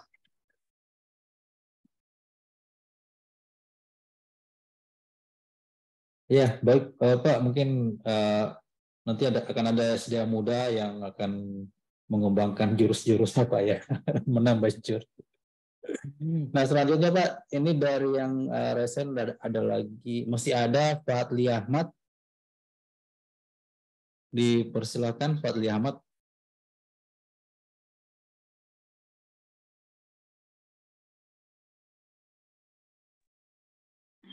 Di mute Pak. Oh ya, baik. Pak. Iya Pak. Terima kasih. Saya perkenalkan Fadli Ahmad dari Universitas Negeri Gorontalo. Terkait dengan vegetasi tadi, saya sependapat dengan bidang gelincirnya. Kalau terlalu dalam, kayaknya harus butuh vegetasi yang memiliki akar tunjang yang cukup dalam. Nah, mungkin referensi yang bisa diberikan ke kita itu, kalau jenis vegetasi apa yang kira-kira akar tunjangnya, katakanlah misalnya bidang gelincirnya di kedalaman 3 meter. Nah ini vegetasi apa yang kira-kira memiliki akar sampai sedalam itu. Kemudian yang berikut, memang Pak, pemilihan konstruksi lebih disukai dari vegetasi, karena kalau vegetasi itu kan butuh waktu lama. Kemudian terkadang juga kami di Gorontalo itu pernah dilakukan penyemprotan vetiver, tapi ternyata menurut informasi itu vetivernya gagal dibanding konstruksi yang memang jelas-jelas bisa konsep gagal pada saat konstruksinya itu kecil dibanding pemilihan dengan vegetasi. Kemudian yang ketiga, jenis tanaman yang rakus air itu apa Pak ya? Kira-kira nama tanamannya. Terima kasih. Oke. Yang pertama tadi vegetasi ya yang akar dalam. Vetiver itu akarnya bisa dalam, tetapi tadi di Indonesia itu yang nggak menguntungkan tuh akarnya bisa untuk bahan parfum, sehingga masyarakat kita kadang menjadi predator ya. Terus ada juga kaliandra atau pandan laut, itu juga bagus akarnya bisa dalam. Dan apa sih ya itu. Terus betul vegetasi agak lama, tetapi kalau kita full konstruksi, full beton itu mahal. Ya, mahal dan juga bisa tidak pas. Kegagalan ada tadi saya sampaikan, arahnya harus jelas ke arah mana gitu. Yang paling realistis adalah mengkombinasi. Saya ulangi lagi, yang paling realistis adalah mengkombinasi. Tadi ada contoh yang di Jepang, itu kan di grid ya, tapi tengah-tengahnya ditanami. Itu cara mengkombinasi antara beton dengan tanaman. Tapi di kita tuh masih alergi mengkombinasi, apalagi nanam tanaman, karena masih senang dengan beton. Kita kan sekali beton tetap beton. Ya. Untuk teman-teman sipil untuk koreksi ini, ya kita boleh belajar itu, tetapi kita harus bijak ya pada waktu kita mengambil keputusan, mengambil itu bijak. Ada diskusi untuk merencanakan. Ya. Jadi yang paling realistis adalah kombinasi, tapi juga kombinasi jarang dilakukan kok. Jujur saja, ayo. Jarang dilakukan kombinasi pun jarang dilakukan. Masih senang beton. Ya. Dengan itu akan menurunkan konstruksi betonnya, ya. Tetapi sembari beton tanaman bertumbuh kuat, makin kuat nilai faktor keamanan makin meningkat karena tanaman itu berkembang, betonnya kan tetap. Dan tanaman mengeluarkan oksigen yang menghirup kita. Kalau beton tidak mengeluarkan oksigen, menyebabkan mengeluarkan uangnya banyak, tapi itu yang mungkin kita senang juga, kita nggak tahu saya. Ya ingat itu. Jadi saya melihat kondisi sekarang itu juga untuk mengkombinasikan pun masih enggan, masih sedang beton, ya, gitu. Oke, saya kira itu Pak, ya yang bisa saya sampaikan.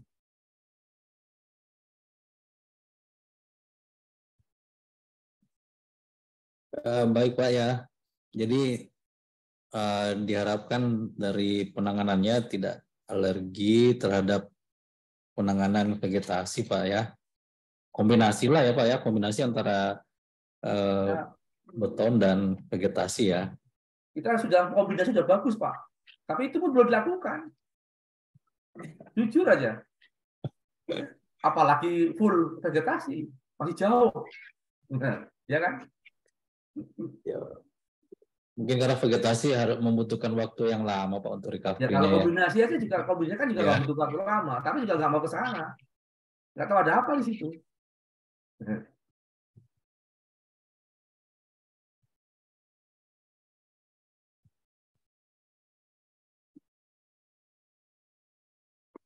Selanjutnya sesi yang berikutnya ini mungkin 3 pertanyaan secara live ya. Ini sudah ada 2 yang present. Atas nama Ricky Waskito, dipersilakan untuk mengajukan pertanyaan. Tapi diharapkan mungkin singkat ya, singkat dan jelas ya. Di-unmute dulu Pak, Ricky Waskito.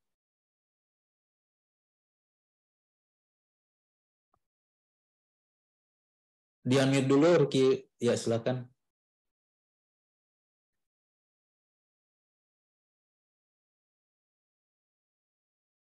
Oh, udah, ya. Terima kasih.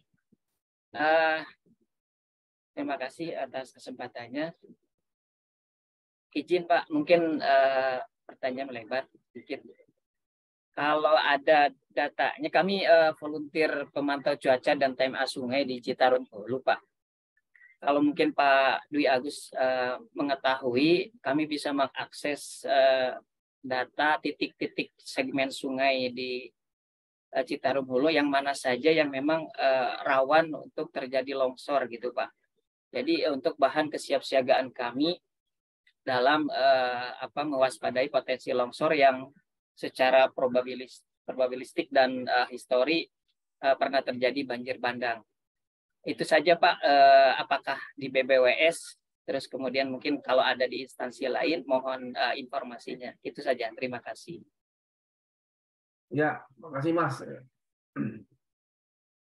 Kami bekerjanya di Cimanuk, di Sanggarung ya. Tapi kalau data-data seperti itu coba ke BBWS itu biasanya ada dokumen rencana pengelolaan di bab nanti pengendalian daya rusak itu biasanya ada dari situ, dan juga bisa ke Bapeda. Bapeda termasuk daerah-daerah yang longsor, potensi longsor. Tapi biasanya rencana PSDA itu juga mengacu juga tata ruang mana daerah longsor itu ada.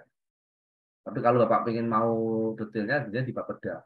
Karena kalau kami biasanya membuat rencana PSDA itu juga mengacu RT RW ya. Kan ada banyak, ada 5 bab lah, 5 pilar ya. Tapi di pilar pengendalian daya rusak khusus untuk banjir misalnya. Itu Bapak. Tapi lebih baik Bapak ke Bapeda saja yang lebih detail ya. Gitu. Bisa pendekatan Bapeda provinsi dan atau pendekatan kabupaten setempat. Karena kan Citarum Hulu itu kan ada beberapa kabupaten ya. Gitu Bapak. Gitu.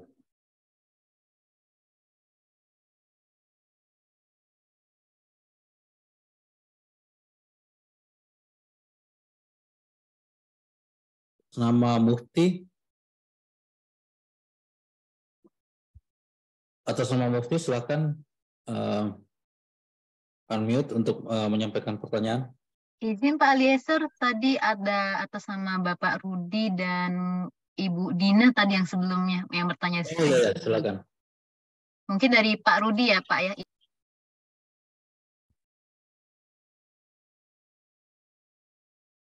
Silakan Pak Rudi.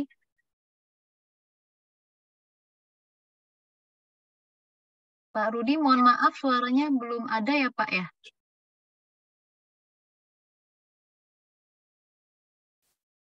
Mohon maaf Pak Rudi, tidak ada suaranya walaupun sudah di unmute, mungkin menggunakan mikrofon.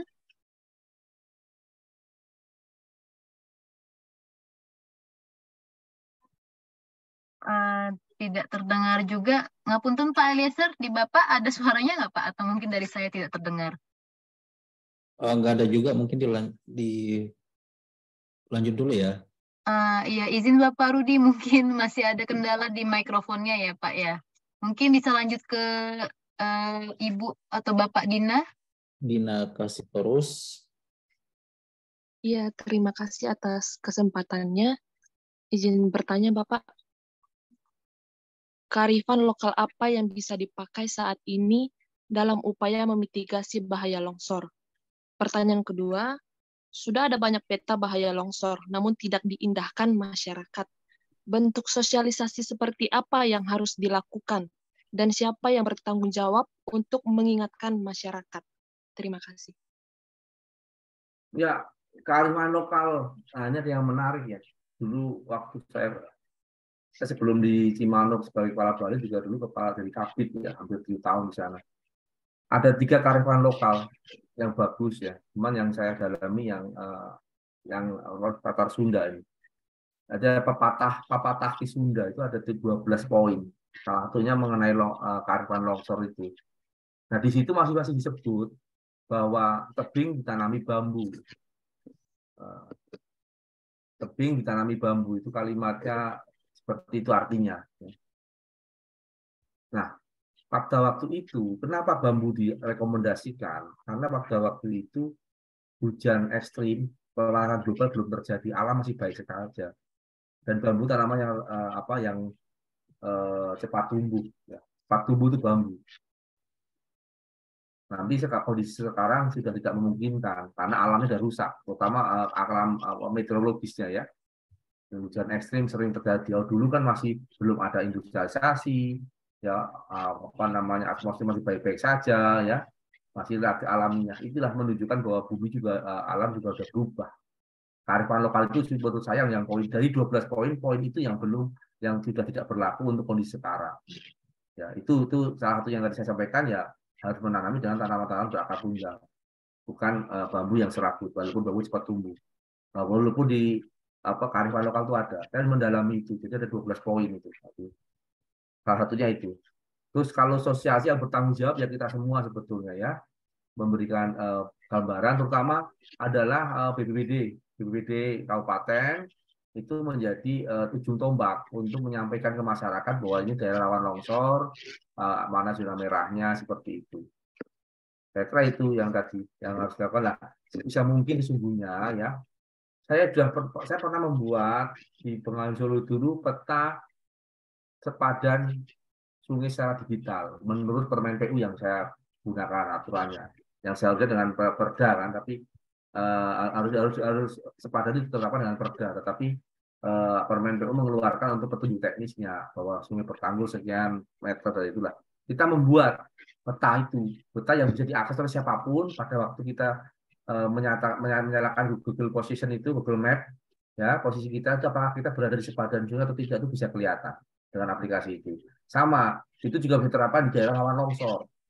Ya, artinya sudah memberikan sosialisasi, sekarang kita hidup di era digital, sudah disediakan bahwa ini daerah rawan longsor, yang bahaya sampai daerah ini, zona ini, sehingga pada waktu kita tinggal di situ, kita sudah tahu, kita tinggal di daerah yang rawan longsor. Atau kita mengunjungi satu daerah, daerah kunjungi sekarang ini daerah rawan longsor, ini di luar daerah rawan longsor, itu bisa. Aplikasinya ada nih, karena kami di SDA kami sedang buatkan di sepadan sungai dulu. Ini yang di Cimanuk sedang kita buat ini saat ini dan disusul. Harapannya semua sungai-sungai di Cimanuk akan ada sepadan sungai aplikasinya ya. Saya kira itu Pak, makasih. Ya baik Pak, ya berarti yang bertanggung jawab itu semua Pak ya, bukan hanya satu institusi atau uh, satu kementerian Pak ya. Terus selanjutnya Mbak Tessa gimana? Kita masih buka pertanyaan atau gimana? Ya Bapak, mungkin Ya. pas pertanyaan terakhir dari Bapak Mufti ya Pak ya. Mungkin untuk Bapak Mufti dipersilakan. Iya, terima kasih Ibu Bapak.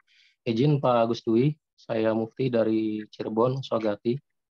Izin menanyakan Pak, bagaimana, apakah ada kiat-kiat khusus pemilihan tanaman untuk penanganan longsor terhadap kontur tanah, misalkan contoh di pegunungan dan misalkan di pantai seperti apa, di wilayah Pantura, seperti itu. Dan tentunya kalau untuk penanggulangan dengan tanaman itu kan butuh masa pertumbuhan yang memakan waktu. Nah, itu seperti apa, Pak? Apakah ada kiat-kiat khusus dan apakah ada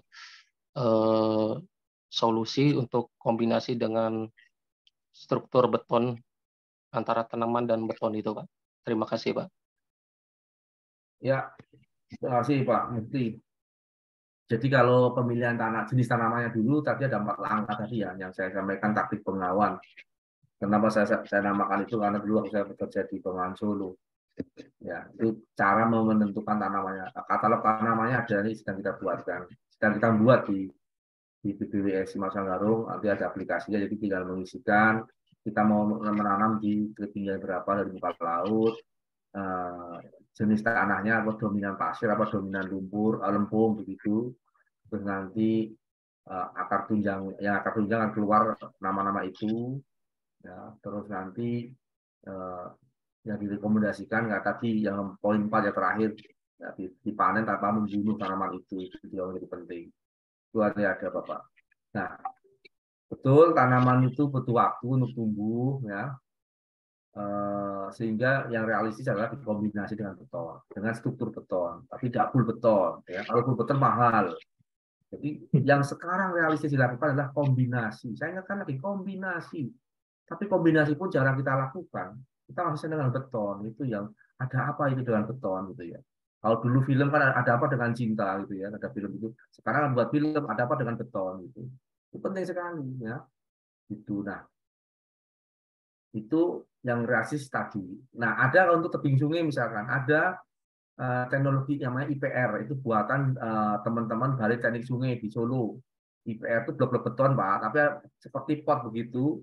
Nah, itu ditanami. Tanaman tadi terlindungi oleh beton tadi kalau ada arus banjir. Jadi tanaman masih kecil, dilindungi oleh beton. Nah, betonnya itu juga suatu saat bisa dilepas juga kalau udah tanamannya bagus gitu. Bisa juga nggak dilepas, tergantung kita mau gimana. Jadi beton itu hanya penghantar tanaman untuk tumbuh bagus di tebing sungai. Itu untuk kasus tebing sungai. Ya, kalau kasus lereng ya tadi seperti di Jepang tadi ada grid tadi ya, tergantung apa atau tuh proteksinya saja yang di bawah terus ditanami di atasnya. Ya, itu. Terus kalau untuk Pantura pantai ini penting. Jadi kalau itu biasanya bukan masalah longsor tapi abrasi ya. Itu kalau tanamannya kalau pantainya itu berpasir itu bisa tanaman pandan laut ya yang cocok. Tapi kalau dia berlumpur pantainya itu ya mangrove gitu. Nah, pada waktu menanam mangrove ombaknya besar hanyut. Kita bisa buat apa namanya breakwater di depan. Tapi bagaimana buat breakwater yang murah? Tidak harus dengan bungkus-bungkus yang banyak. Bisa juga pakai dengan SUPW misalkan. SUPW yang tidak harus pakai panel misalkan, pakai beton juga dengan misalkan dengan kualitas kayu yang rendah bisa juga. Masih banyak yang bisa kita lakukan ya. Tapi intinya satu, kita harus mengenal beberapa jurus. Jangan satu jurus. Kalau kita mengenal satu jurus dan kita tergila-gila dengan jurus itu, kita menjadi orang yang arogan untuk menerapkan satu teknologi dan akan cenderung membabi buta dengan kondisi yang berbeda tetap jurusnya itu. Ya, sebagai insan engineer ya perekayasa tidak boleh satu jurus. Ya, kalau satu jurus bukan perekayasa itu namanya. Ya, itu penting saya tekankan itu. Saya tekankan itu. Yang adaptif tidak harus mahal, ya. Tapi yang pas dengan alamnya itu. Kita harus memahami alamnya itu. Saya kira itu, Pak. Terima kasih. Ya, terima kasih Pak. Ya, mungkin ini tambahan ini lagi Pak ya, IPL Pak ya, yang dikembangkan dari Balai Teknik Sungai Pak ya. Ya, mungkin bisa jadi topik tambahan nanti ini untuk webinar selanjutnya. Dan lagi-lagi Pak ya, untuk engineer-engineer muda itu menggunakan berbagai jurus Pak ya, jangan hanya satu jurus. Jangan, mungkin satu jurus itu seperti sebagai tukang aja Pak ya. Jadi harus banyak jurus Pak ya.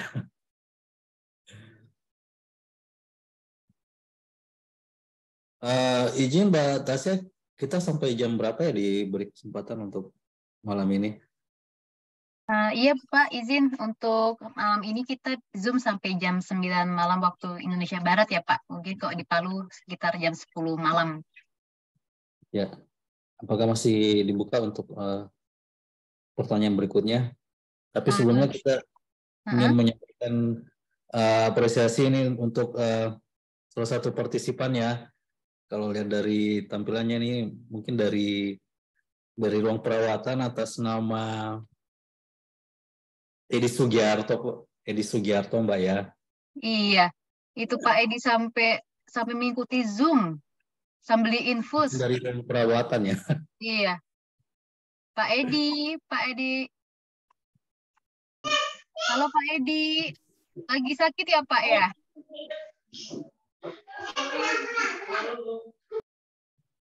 Langsung di-mute saya, langsung malu dia. Aduh. Ya, kita doakan semoga Pak Edi Sugiarto segera lekas sembuh dan sembari mendengarkan materi dari Pak Dak ini dapat masuk ya Pak ya informasi dan ilmunya. Sebelumnya izin Pak Dak, dari Bapak pribadi apakah masih berkenan menjawab pertanyaan Pak atau bagaimana? Boleh silakan. Baik Pak, mungkin Pak Eliezer izin 3 penanya dulu lagi saja ya Pak ya.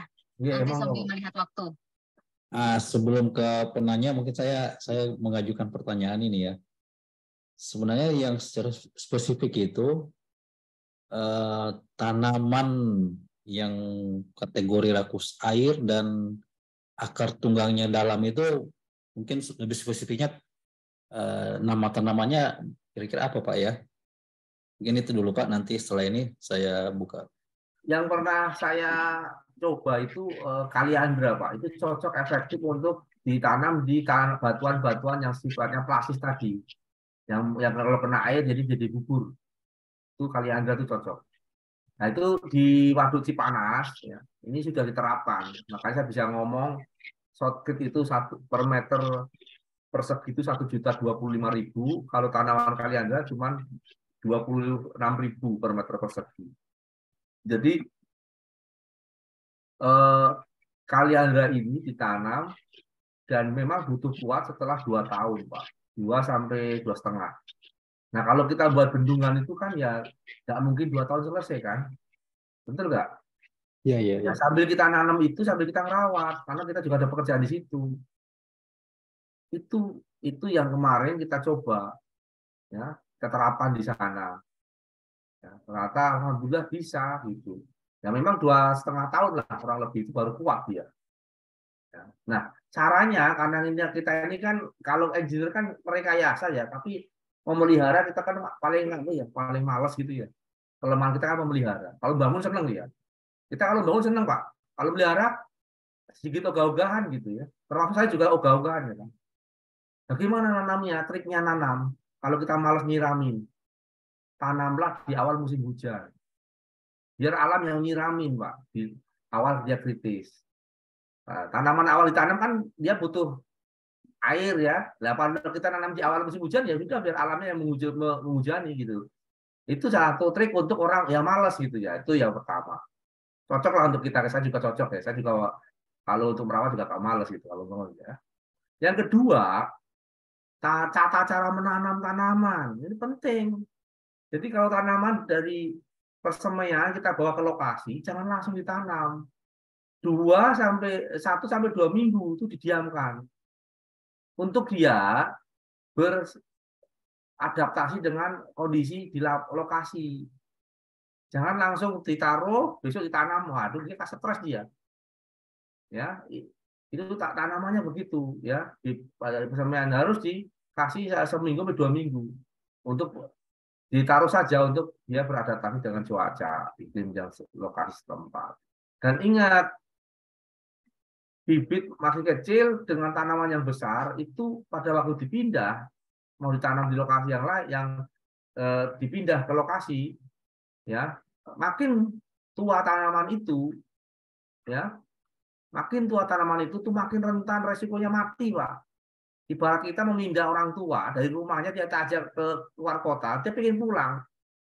Jadi makin tanaman makin tinggi itu dipindah itu juga punya kerentanan harus ada tekniknya ya. Tidak sembarangan bisa tapi dengan teknik-teknik tertentu ya yang ahlinya gitu. Terus kalau bibit yang baik itu ya yang bibitnya itu tanaman itu berumur minimal setahun dan tingginya minimal 1 meter itu yang layak lah untuk ditanam. Itu Pak Eliezer. Oh ya, berarti atau mungkin kita bisa meng-hire ini Pak ya dari disiplin ilmu lain dari pertanian budidaya pertanian Pak ya. Ya, kami juga kemarin baru mau mengembangkan itu ya untuk penerapan perkuatan tebing sungai tapi dengan kombinasi. Kami dibantu oleh teman-teman dari Kehutanan Gajah Mada. Untuk kami juga pengen membuat persemaian kecil gitu ya, tapi khusus tanaman konservasi tebing sungai, tidak tanaman yang lain karena saya bekerja di Bali wilayah sungai. Ya, artinya untuk mendukung tugas saya gitu. Dan dengan kombinasi itu harapannya biayanya murah, tidak mahal ya. Tidak perlu kita harus menciptakan proyek-proyek mahal ya itu. Dan itu bisa harapan saya bisa dilakukan dengan kegiatan pemeliharaan sungai yang ada di OB Kementerian Berkala. Itu Pak idenya. Memang kami juga ada menggerakkan itu. Kami kemarin dibantu kemarin hari Rabu Kamis timnya datang untuk memberikan akses ke kita seperti apa dan kita akan membuat persemen kecil. Kebetulan di Cimanuk juga punya arboretum di Garut itu. Jadi kita coba untuk kembangkan itu juga persemaian tanaman khusus untuk konservasi tebing sungai ya tidak untuk yang lain karena arboretumnya berada di bawah BBWS ya biasanya Bali besar wilayah sungainya diurus ya. Ya baik Pak, untuk selanjutnya kami buka kesempatan untuk dua partisipan untuk menyampaikan pertanyaan secara langsung, secara live. Kami persilakan. Izin mungkin dari Bapak Rudi dulu ya Pak ya, tadi sempat bertanya. Iya, cek ya Pak ya. Mbak. Halo Pak Rudi. Nah kan tidak bisa Mbak. Oh sudah masuk Pak Rudi. Halo, bisa ya? Bisa? Sudah Pak, iya silakan bisa Pak. Pak Dwi, Assalamualaikum, sorry. Saya Waalaikumsalam. bertanya, karena saya bukan muda lagi, cuman bersharing untuk teman-teman yang muda. Pak, contohnya di Wonosobo, itu ada kebun teh. Teringnya kan relatif baik. Longsoran jarang. Apakah cocok untuk di daerah seperti itu? Terus kalau ada beberapa daerah lain, contohnya Temanggung, itu beda lagi. Kultur tanahnya. Nah, itu yang aku bangga ke Pak Dwi. Karena ada sesuatu untuk menjaga lereng. Kita jangan terlalu banyak dengan struktur. Kembali ke alam saja sedikit lah. Lebih banyak ke alam. Jadi anak-anak yang muda-muda berpikir situ. Nah, tapi cuman ketes saja Pak saya. Apakah cocok? Kalau di Sumatera Selatan maupun Bangka Belitung kan Sumatera Selatan sebagian teh. Ada sebagian teh, ada tanaman lain.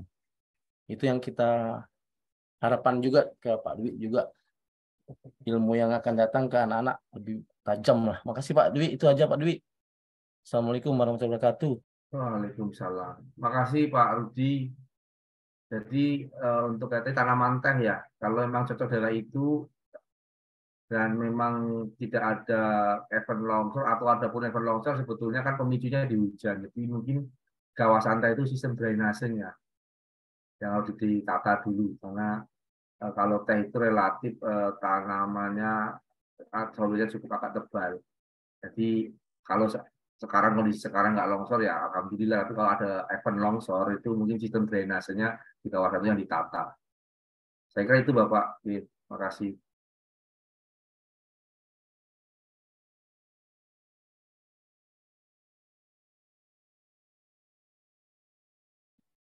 Baik Pak, mungkin selanjutnya dari partisipan atas nama Erik Wansen. Oke Pak, terima kasih Pak atas kesempatan yang diberikan. Nama saya Erik Wansen Huta Barat dari Dinas PU Kabupaten Tapanuli Tengah.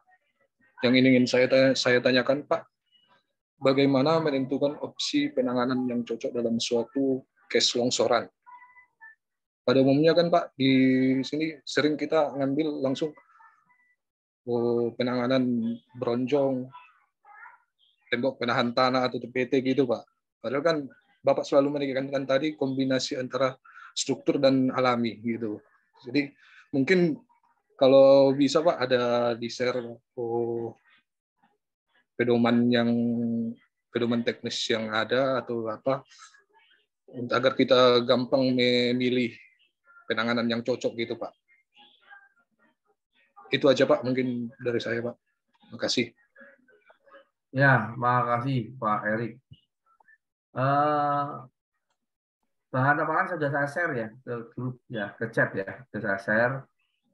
Jadi kalau bronjong itu kan kita harus paham itu bukan permanen ya. Tadi kekuatannya pun juga berbeda. Kita lihat juga dulu diagnosa dulu ininya, lokasi longsornya seperti apa. Ya, seperti apa. Tadi yang di paparan saya itu ada contoh-contoh ya penanganan longsor di Jepang dan deskripsinya, lerengnya terjal bagaimana, lerengnya nggak terjal bagaimana, tinggi lerengnya nggak tinggi bagaimana, itu ada di situ. Itu contoh-contoh sukses story penanganan longsor di sana. Tinggal kalau hitungan engineer-nya ya berarti kita harus ngambil data teknisnya ya, itu Pak Erik. Jadi tergantung, paling gampang ya disesuaikan dengan kondisinya, gambar-gambar tadi itu cara paling gampang ya. Oh, ini cocok dengan gambar ini. Nah, penanganannya seperti ini, konsepnya, tinggal dihitung detailnya. Itu Bapak. Makasih.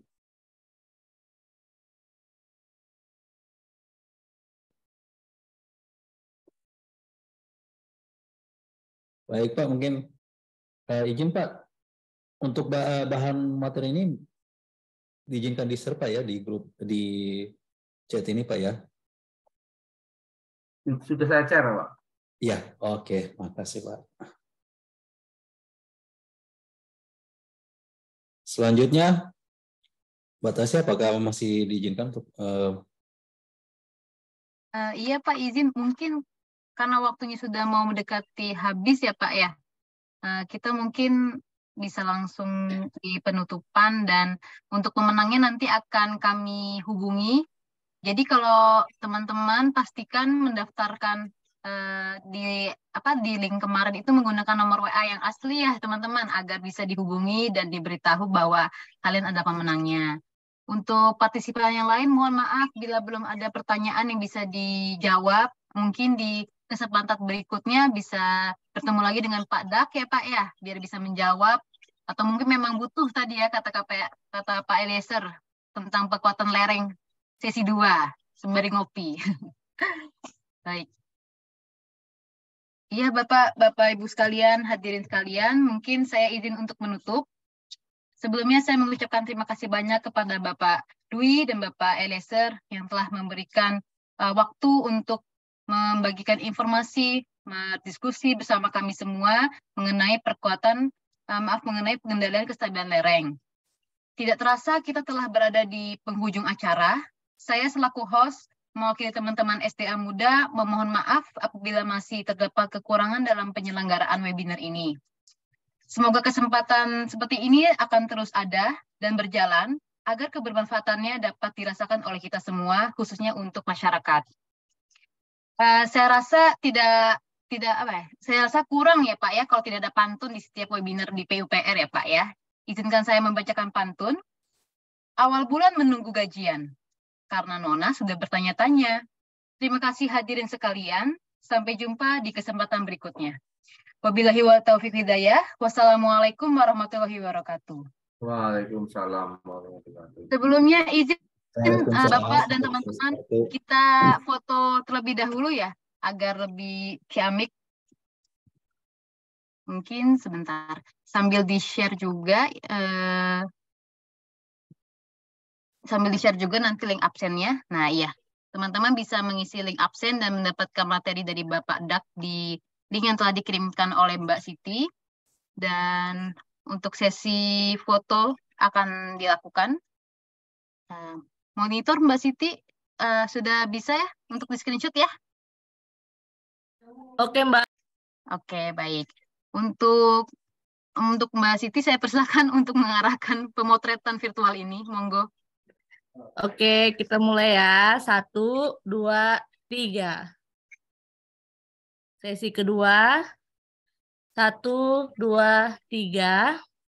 Sesi ke 3, 1, 2, 3. Sesi keempat, 1, 2, 3. Sesi ke-5, 1, 2, 3. Sesi ke-6, 1, 2, 3. Sesi ke-7, 1, 2, 3. Sesi ke-8, 1, 2, 3. Terima kasih Bapak Ibu. Baik, terima kasih banyak Mbak Siti untuk arahannya. Mungkin sekian yang bisa kami sampaikan dari SDA Muda. Sekali lagi kami ucapkan terima kasih kepada Pak Dwi, Pak Dak. Terima kasih juga kepada Bapak Eliezer. Semoga terima kasih Pak Dak, Pak Moderator. Ya, terima kasih. Terima kasih. Pak. Sehat-sehat Pak Dak. Alhamdulillah ya Pak Eliezer juga. Sampai ketemu lagi. Baik, terima kasih untuk semua rekan-rekan yang juga sudah bertanya. Semoga sehat selalu, tetap jaga semangat dan kesehatannya. Sampai berjumpa di SDA Muda Berdialog berikutnya. Saya Tasya selaku host pamit untuk undur diri. Izin untuk mematikan link Zoom-nya ya teman-teman dan bapak-bapak sekalian. Baik.